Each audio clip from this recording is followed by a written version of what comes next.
नाज़रीन ग्रामी, आज हम आपको चमगादड़ों के बारे में इंतहाई दिलचस्प मालूमात देने जा रहे हैं। इस वीडियो को देखने के बाद आपको इस जानवर से प्यार हो जाएगा और मालूम होगा कि चमगादड़ के बगैर इकोसिस्टम फेल है। ये अजीबो गरीब और पुरअसरार डरावना जानवर दरअसल अपने बच्चों को दूध पिलाता है। दूध देने वाले जानवरों को साइंस मैमल जानवर कहती है। चमगादड़ अंडे नहीं बल्कि बच्चे देते हैं और इनकी आबादी बढ़ाने की रफ्तार इंतहाई सुस्त है। औसतन साल में चमगादड़ एक ही बच्चा देती है। चमगादड़ तीन तरह के हैं, फल खाने वाले और फूलों का रस चूसने वाले, यानी सब्जी खोर, कीड़े और मछली और नन्हे जानवर खाने वाले और जिंदा चीजों का खून चूसने वाले। नाज़रीन ग्रामी, घबराइए मत, खून चूसने वाले चमगादड़ की सिर्फ 3 नस्लें हैं और वो भी बरे-आज़म जनूबी अमेरिका में पाई जाती हैं। फ्रूट खाने वाले चमगादड़ की तकरीबन 200 नस्लें हैं, जबकि कीड़े खोर चमगादड़ तमाम चमगादड़ों का 70% है। इस तरह कुल मिलाकर चमगादड़ों की तकरीबन 1441 नस्लें अब तक दरियाफ्त हो चुकी हैं। माना जाता है कि तमाम ममालिया जानवरों में से हर 5वां जानवर चमगादड़ है। चमगादड़ों का खानदान ममालिया जानवरों का दूसरा बड़ा खानदान है, जबकि पहला बड़ा खानदान चूहा खानदान है। साइंस ने चमगादड़ों के इन तमाम खानदानों को एक आर्डर में रखा हुआ है, जिसका नाम चीरोपेट्रा है। चमगादड़ ऐसी जगहों पर रहना पसंद करते हैं जो इंतहाई तारीक और छुपी हुई हो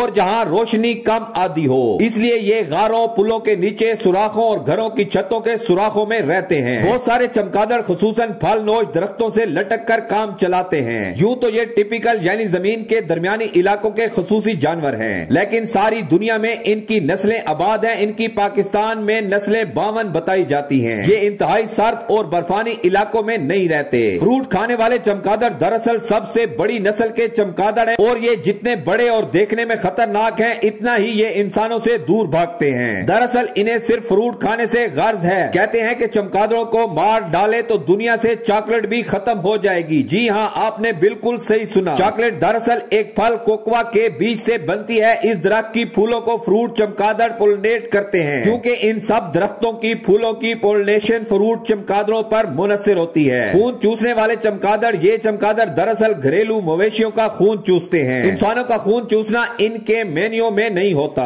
यहाँ तक कि कोई मवेशी के साथ ही क्यों ना सो जाए, इनका मुंह, जबान और मैदा खुसूसन इस काम के लिए नहीं होता। ये अगर सोए हुए जानवर से घंटों खून चूसते रहे तो इसे बिल्कुल भी पता नहीं चलेगा। ये करते क्या है कि जिल्द पे इंतहाई बारीक कट लगाते हैं, जहां से खून रचना शुरू हो जाता है। ऊपर ये अपनी जबान रख लेते हैं। जबान में लंबे लंबे पाइप जैसे छोटे गड़े बने होते हैं, जो खून ऊपर की जानिब खींच लेते हैं। साथ में इसे पता है कि खून में मौजूद प्लेटलेट्स की वजह से जख्म फटाफट भर जाता है, तो ये अपना थूक जख्म में शामिल करता रहता है ताकि खून पतला रहे। इसका मैदा खून से सिर्फ सुर्ख ब्लड सेल्स ही हजम करता है और बाकी मवाद बाहर निकाल देता है। लेकिन फिर भी घबराने की कोई जरूरत नहीं, क्योंकि ऐसे चमगादड़ सिर्फ बरे-आज़म जनूबी अमेरिका में ही पाए जाते हैं। कीड़े मकोड़े और नन्हे जानवर खाने वाला चमगादड़ दरअसल ये असली चमगादड़ है जो हमें सरेआम नजर आता है। इनकी सबसे ज्यादा नस्लें दुनिया भर में आबाद हैं। ये कीड़े खाता है और बेशुमार खाता है, इतने के एक आम चमगादड़ 600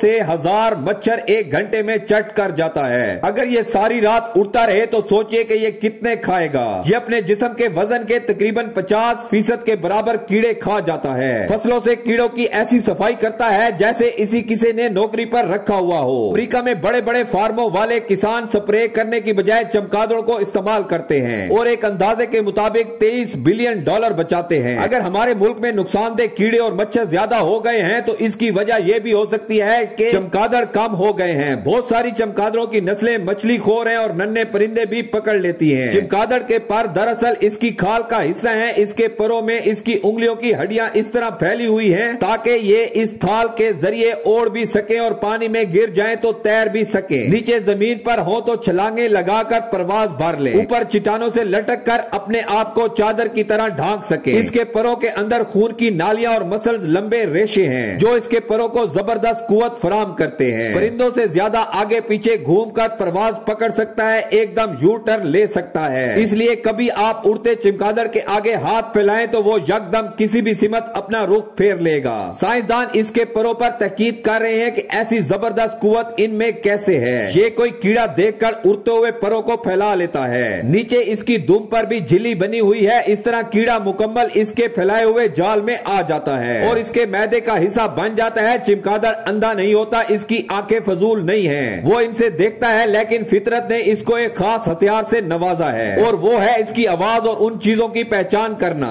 چمگادڑ ایک خاص قسم کی آواز نکالتا ہے جو ہمیں مختلف فریکوینسی کی وجہ سے سنائی نہیں دیتی۔ یہ آواز کسی چیز سے ٹکرا کر گونج کر چمگادڑ کے کانوں میں واپس آ جاتی ہے۔ چمگادڑ کا دماغ اس کی آواز سے اس شہر کا ایک خاکہ بناتا ہے اور چمگادڑ کو معلوم ہو جاتا ہے کہ سامنے کیا ہے۔ اس طریقہ کار کو ایکو لوکیشن کہتے ہیں۔ سمندری آبدوز اسی طریقہ کار سے کام کرتی ہیں۔ تمام چمگادڑ منہ سے آواز نہیں نکالتے بلکہ کچھ ناک سے بھی یہ خصوصی آواز نکال سکتے ہیں۔ ایسے چمگادڑوں کا ناک پتے جیسا ہے اس لیے انہیں لیف نوز بیٹس بھی کہتے ہیں۔ چمگادڑوں کے بڑے کان بھی اس مقصد کے لیے ہیں کہ انہیں یہ واپس آنے والی آوازیں ٹھیک سے سنائی دے سکیں۔ یہ چمگادڑ کی عام چیچی والی آواز نہیں ہوتی بلکہ خصوصی آواز ہوتی ہے۔ سب چمگادڑ ایکو لوکیشن نہیں کرتے، زیادہ تر وہ کرتے ہیں جو رات کے شکاری ہیں۔ چمگادڑ منہ سے پیشاب بھی نہیں کرتا۔ دراصل فروٹ کھانے والے چمگادڑ کسی فروٹ کا رس چوس کر اس کا کچلا ہوا چھلکا منہ سے باہر نکال دیتے ہیں۔ دیکھنے میں یہ پیشاب جیسا ہی لگتا ہے لیکن دراصل یہ چھلکا اور فائبر ہے جو یہ ہضم نہیں کر سکتا۔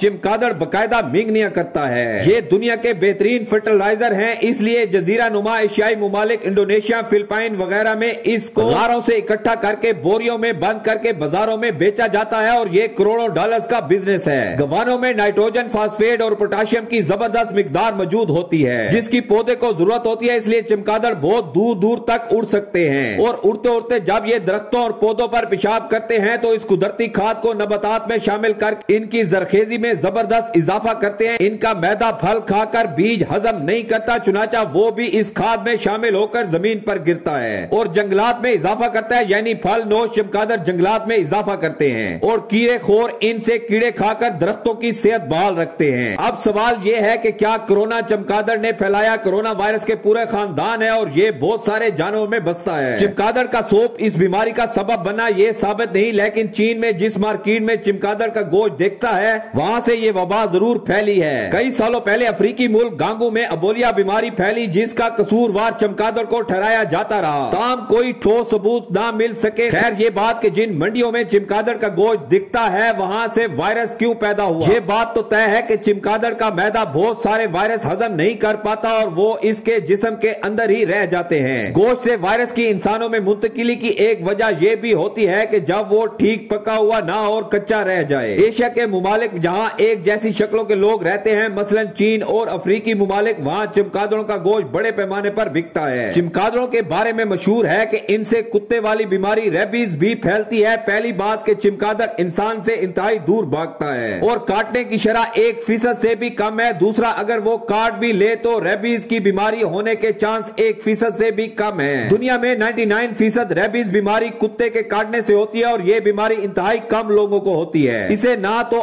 آپ کے کانوں میں گھسنے کا شوق ہے اور نہ ہی بالوں میں۔ اگر آپ ثاقب کھڑے ہوں تو شاید کبھی اتفاقیہ آپ کے سینے پر آ کر بیٹھ جائے۔ ایسا ہو تو گھبرانے کی ضرورت نہیں، اسے پیچھے گردن سے پکڑ کر دوبارہ ہوا میں اڑا دیں اور ہاتھ دھو لیں۔ اس کی گردن انتہائی چھوٹی ہوتی ہے اور یہ سر موڑ کر نہیں پکڑے گا۔ البتہ چمگادڑ کا خشک فضلہ سانس میں جانے سے بہت سارے دوسرے سانس کے انفیکشن ہو سکتے ہیں۔ بہتر یہ ہے کہ اس جانور سے دور رہیں۔ چمگادڑ ہمارے ماحول دوست جانور ہیں اور ان کی وجہ سے ہماری فصلیں اور پھلوں کے درخت آباد ہیں۔ ان کی بقا میں ہماری بقا ہے۔ یہ مفت کے مالی اور ہمارے لیے دن رات کام کرتے ہیں۔ ان کو بلا وجہ مت ماریں، یہ آپ کو مچھروں سے بچاتے ہیں اور آپ کی فصلوں کو کیڑوں سے نجات دلاتے ہیں۔ اگر یہ مچھر نہ کھاتے تو ہر سال کروڑوں انسانوں کی ملیریا اور ڈینگی سے اموات ہوتی۔